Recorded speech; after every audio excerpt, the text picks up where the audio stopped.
नमस्कार साथियों, आज मैं बात करने जा रहा हूं प्रधानमंत्री आवास योजना अर्बन की, जिसका शुभारंभ सरकार ने 2015 में किया था। और इस योजना का उद्देश्य यह है कि देश के हर व्यक्ति के पास 2022 तक अपना खुद का पक्का घर हो। और मित्रों, अगर आप ये सोचते हैं प्रधानमंत्री आवास योजना में सरकार आपको घर बनवा के देती है या आपके खाते में सीधा पैसा भेजती है, तो आप गलत हैं। सरकार आपको ब्याज दर में सब्सिडी देकर आपको लाभ पहुंचाने की कोशिश करती है। अगर आप किसी भी बैंक में होम लोन के लिए अप्लाई करते हैं तो वो बैंक आपको 9 से 9.5% तक की ब्याज दर चार्ज करती है। वहीं अगर आप प्रधानमंत्री आवास योजना के अंतर्गत होम लोन लेते हैं तो आपको यह ब्याज 6 लाख तक का ब्याज आपको मात्र 2.5% पे आपको मिल जाएगा। यानी कि बाकी की 6.5% की जो सब्सिडी है वो सरकार देगी। यानी कि आपको जो ब्याज देना है वो केवल 2.5%। और अगर आप इसके अलावा लोन लेंगे बिना प्रधानमंत्री आवास योजना के तो आपको 9% पूरा ब्याज देना पड़ेगा। यानी कि मैं कहूं कि सीधा सीधा सरकार आपको 2 से 2.5 लाख रुपए तक का आपका जो है इसमें आपका फायदा हो सकता है। चलिए दोस्तों, इसकी एलिजिबिलिटी क्राइटेरिया और इसके लिए क्या क्या दस्तावेज होने चाहिए इस पे बात करें। उससे पहले मैं आपसे एक रिक्वेस्ट करना चाहूंगा, अगर आप चैनल पर नए हैं और पहली बार आए हैं तो चैनल को सब्सक्राइब करके सारे बेल आइकन को प्रेस कर दें। चलिए दोस्तों, बढ़ते हैं इसकी एलिजिबिलिटी की ओर। प्रधानमंत्री आवास योजना में आवेदन करने के लिए कुछ शर्तें हैं। जैसे कि पहली शर्त ये है, आवेदक की उम्र जो है वो 21 से 55 साल तक की होनी चाहिए। आवेदक के पास आधार कार्ड होना चाहिए और आवेदक को और किसी सरकारी योजना में घर ना मिला हो। और एक शर्त यह भी है कि आवेदक के पास अपना खुद का पक्का घर ना हो और आवेदक की जो परिवार की जो मुखिया है वो महिला हो। और आपको सबसे एक और जरूरी है, आपके पास आपका इनकम सर्टिफिकेट होना चाहिए। यानी कि इससे सरकार ये देख सके कि आप किस वर्ग में आते हैं। चलिए, इनकम सर्टिफिकेट की बात करें तो इसको 4 कैटेगरीज में डिवाइड किया गया है। नंबर फर्स्ट EWS यानी कि economically weaker section. Second LIG यानी कि lower income group. Third MIG यानी कि middle income group first. And last MIG second यानी कि मिडिल इनकम ग्रुप सेकंड। मैं इसमें केवल आपको उदाहरण की 2 कैटेगरीज की बात करूं।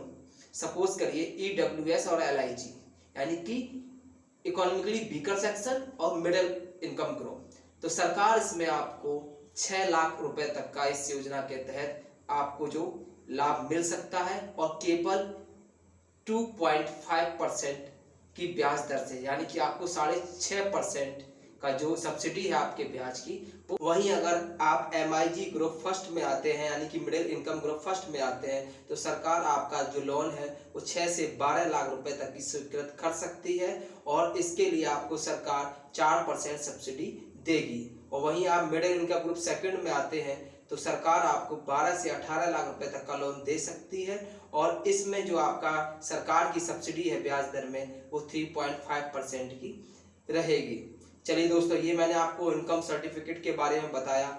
अब मैं आपको बताऊंगा कि आप कैसे घर बैठे अपना ऑनलाइन आवेदन कर सकते। चलिए मित्रों, प्रधानमंत्री आवास योजना के ऑनलाइन आवेदन की तरफ बढ़ते हैं। सबसे पहले हमें पहुंचना है ब्राउज़र में गूगल पे।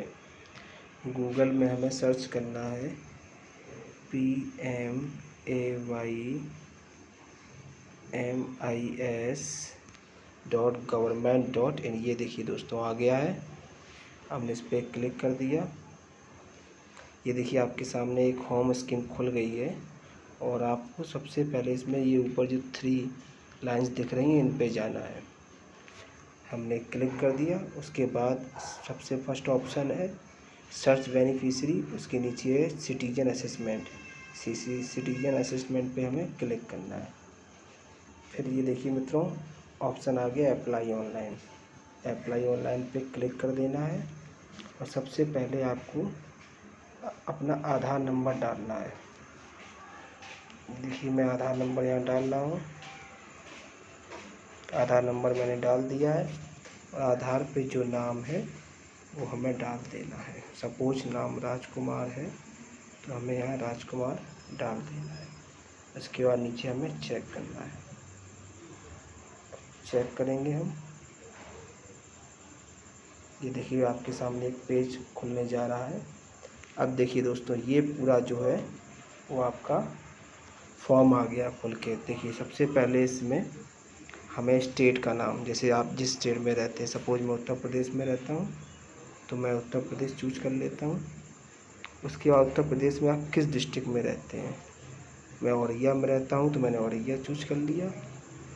उसके बाद सिटी, शहर का नाम, आप औरैया में किस जगह पे रहते हैं, बाबरपुर, अजीतमल। मैं प्रॉपर औरैया में रहता हूँ तो औरैया मैंने क्लिक कर लिया। उसके बाद है आप विकास क्षेत्र का नाम क्या है, यानी आपका ब्लॉक कौन सा है, ब्लॉक आपका कौन सा। ये देखिए मैं यहाँ क्लिक कर रहा हूँ। आप किस ब्लॉक क्षेत्र में रहते हैं, क्या आपके पास किसी आपका योजना या विकास क्षेत्र में है, यस, मैंने यहाँ डाल दिया। अब आपको यहाँ अपने आवेदक के पिता का नाम डालना है, फिर उसके नीचे वर्तमान पता और कहाँ आप रहते हैं, हाउस नंबर, गली और मोहल्ले का नाम, फिर औरैया यहाँ भरा हुआ आ गया है, फिर पिन कोड नंबर, फिर मोबाइल नंबर। और इस तरफ आपको जो है वो आप जेंडर चूज कर देंगे, मुखिया का नाम और उसकी आयु, स्थायी पता, यानी यहाँ पूरी डिटेल फिल कर देंगे। उसके बाद सबसे इम्पोर्टेंट चीज़ ये है कि आपके मेंबर्स कौन कौन है फैमिली में और उनके साथ आपका क्या रिलेशन है वो आपको भरना है। यहाँ नाम भरना है, सबसे पहले सीरियल नंबर, फिर नाम, और जितने भी आपके में जेंडर हैं वो आपको भर देने, और सबका आधार नंबर आपको भरना है। उसके बाद एक आपको अदर आईडी भरना है, यानी कि pan card, voter ID card, ऐसा। अपनी कास्ट चूज करनी है, आप जनरल हैं, एससी है, ओबीसी, जो भी आप कास्ट है वो आप यहाँ भर देंगे। और अपना रिलीजन, यानी कि आपका धर्म क्या है, वो क्या विकलांग है, अगर है तो यस और नहीं है तो नो। आप क्या इसकी सबसे बड़ी कंडीशन ये है कि आपके पास कोई निजी मकान तो नहीं है, अगर है तो उसका ब्यौरा दें, क्योंकि उसके अगर ऐसा है तो आपका आवेदन रद्द भी किया जा सकता है, क्योंकि इसकी शर्त है कि आपके पास कोई निजी मकान नहीं होना चाहिए। जब आप सारा भर देंगे उसके बाद आप एक कैप्चा आ गया है यहाँ भर देंगे, मेरे में ये कैप्चा आया है, आपके में कोई और आएगा, आप यहाँ उसके बाद सेव कर देंगे अपना। मतलब इस फॉर्म में सब कुछ, आधार कार्ड, बैंक का नाम, बैंक नंबर, सब आपको भरना है। उसके बाद यहाँ आप सेव कर देंगे, आपका जो फॉर्म है वो फिल हो जाएगा। आप सुरक्षित कर देंगे तो ये यहाँ पे सेव हो जाएगा। चलिए दोस्तों, मिलता हूँ आपके नए वीडियो के साथ एक। और आपको वीडियो कैसा लगा, लाइक, सब्सक्राइब, शेयर करें। और अगर आपको कोई क्वेरी हो तो आप हमसे कमेंट में पूछ सकते हैं।